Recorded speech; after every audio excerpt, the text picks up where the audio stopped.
Olá pessoal, uma questão que é importante a gente conversar aqui diz respeito à natureza do conhecimento matemático. Então nós vamos falar um pouco, sem ficar mencionando muitos nomes, sobre algumas possibilidades de entender a natureza do conhecimento matemático. E isso significa perpassar por algumas correntes filosóficas. Tá? Mas não é o objetivo aqui nos preocuparmos com nomenclaturas. O mais importante é entender as diversas maneiras de se pensar como que a matemática é concebida, como que ela é construída. Inclusive o próprio verbo que a gente utiliza para isso, ele acaba induzindo uma forma de pensamento. Às vezes a pessoa diz, matemática foi criada, matemática foi inventada, matemática foi descoberta. Então são verbos que dizem muito sobre como a gente vê a matemática, certo? A ideia da descoberta, ela vem muito de Platão. Tanto que a gente diz que é uma forma platonista de ver a matemática, como um conhecimento já existente em algum lugar, e o estudo, né, o aprofundamento, faz com que a pessoa tenha acesso a esse lugar onde a matemática está. E isso é muito comum até hoje em dia. O matemático diz que descobriu uma forma, descobriu uma teoria, certo? O Platão ele falava nisso, no mundo das ideias. É um mundo transcendental, paralelo, onde ficam as ideias. E o sábio é aquele que estuda e reflete o suficiente para acessar esse mundo. E ele relaciona até o mito da caverna com essa questão desse mundo das ideias. Né? As pessoas que têm acesso a esse mundo são aquelas que saem da caverna e vê a realidade. E as pessoas que não conseguem acessar esse mundo, elas ficam presas ali naquela caverna obscura, o que significa estar preso no obscurantismo do intelecto. Tá? Então, a ideia platônica sobre conhecimento matemático versa nessa linha de pensamento. Há uma forma de pensar matemática diferente dessa, que é o empirismo, que diz que a matemática ela é o fruto de uma experiência vivenciada. Essa forma, por exemplo, era muito comum na antiguidade com egípcios, babilônios, que traçavam os seus desenvolvimentos, as suas técnicas, com base naquilo que eles observavam. Então, uma experiência observada, certo? Seja em questões agrárias ou astronômicas.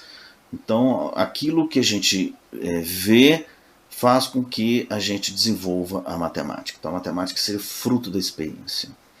No decorrer dos séculos, alguns pensadores defenderam muito isso, não só para a matemática, mas como para a ciência de uma forma geral, ou seja, uma atividade empírica. É claro que isso não tira a questão da racionalidade, não. Certo? A gente usa sim a razão para fazer o desenvolvimento, mas a motivação seria empírica. Tá? Um pouco Platão, mas muito mais filósofos como René Descartes colocam a matemática como uma atividade essencialmente racionalista. Então, a matemática ela é racional por natureza. Então, a motivação é puramente a razão, o desejo de conhecer coisas novas, de desenvolver métodos novos. Não é mais, então, uma questão de onde está o conhecimento matemático, e sim a sua motivação. Tá? Então, o pensamento racionalista ele vai muito para essa questão. O empírico ele não é motivador. A experiência prática ela não é. Ela pode até motivar, sim, mas é a razão que vai ser responsável, e não essa experiência. Tá? Ela pode, de alguma forma, sim, motivar. Mas a base para tudo, ou seja, ela, né, eu posso ficar interessado, motivar no sentido de ficar interessado em desenvolver alguma coisa. Mas é a razão que é responsável por esse desenvolvimento matemático. Certo?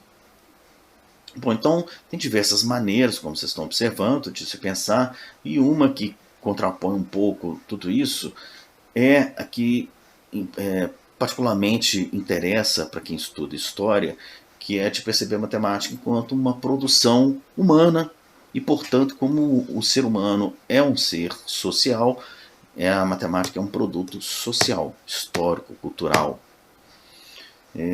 Todas essas questões empíricas e racionalistas estão presentes nisso. A contraposição que esse pensamento histórico-social faz é em relação ao platonismo. Ou seja, pensar matemática historicamente não pode ser coadunado com o pensamento de que a matemática está pronta em algum lugar. Ela não está pronta em lugar nenhum se ela é uma produção humana. Então, a partir do momento que o homem produz, ela não existe. Ela só existe a partir do momento, então, que a gente constrói a teoria. A teoria não existe se a gente não construí-la.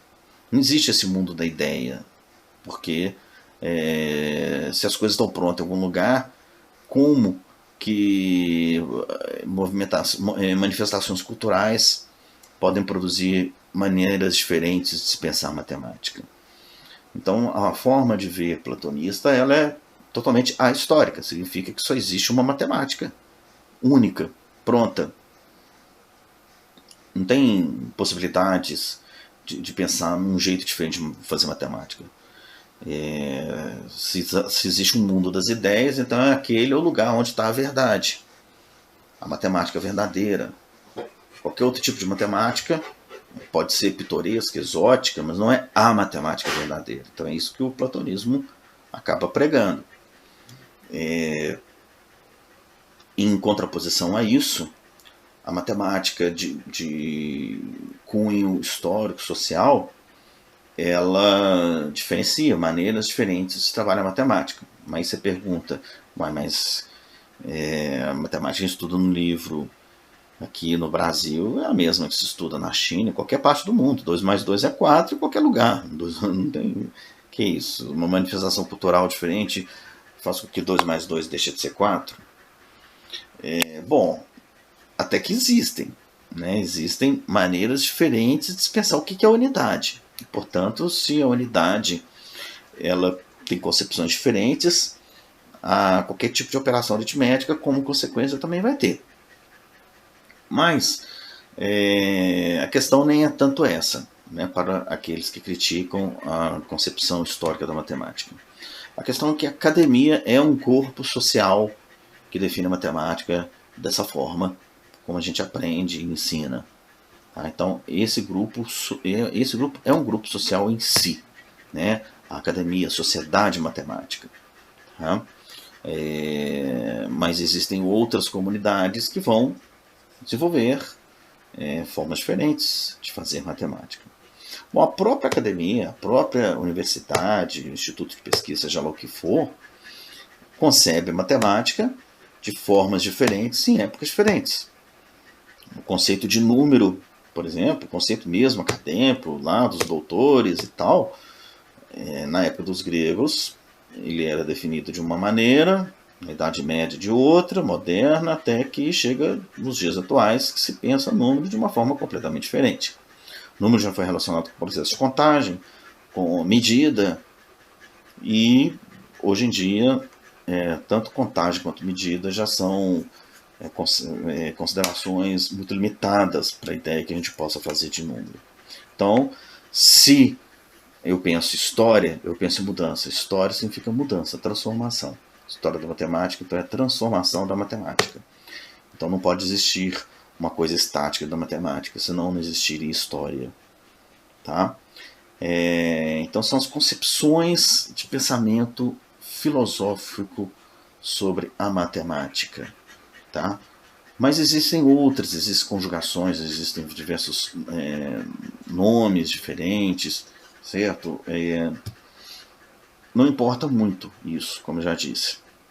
Importa a gente pensar na motivação, na forma e na representação que a matemática tem em relação ao mundo. Tá? A matemática é um conhecimento prático, é um conhecimento teórico, é pronto, ele é construído. Como que é isso aí? tá? Então essas correntes elas vão explicar isso, cada uma da sua forma. É importante frisar que você estudar correntes não significa que você tem que escolher uma, vestir a camisa e dizer eu sou isso. Não é por aí. É importante que você construa a sua maneira de ver a matemática. Qual que é a sua maneira? Tá? Então, eventualmente você pode concordar com ideias de uma corrente, mas discordar de outras ideias dessa mesma corrente. Então, isso não é uma coisa rígida que a gente é obrigado a tomar decisões. O que eu sou filosoficamente? Não, não necessariamente. A pessoa também não está proibida de fazer isso, certo? Mas você tem que ver detalhadamente todas essas correntes, ver em que aspectos uma critica a outra, quais são os pontos positivos e negativos, e construir a sua própria forma de ver a matemática. É muito importante também, na hora de confrontar essas correntes, você relacioná-las com a sua experiência matemática, enquanto estudante ou professor, seja lá a sua atividade no dia a dia, na escola, na faculdade. Como que isso se relaciona com a sua experiência matemática? Tá? Então, a experiência matemática ela é importante para poder nos ajudar a definir, né, a compreender a nossa concepção sobre a natureza da matemática.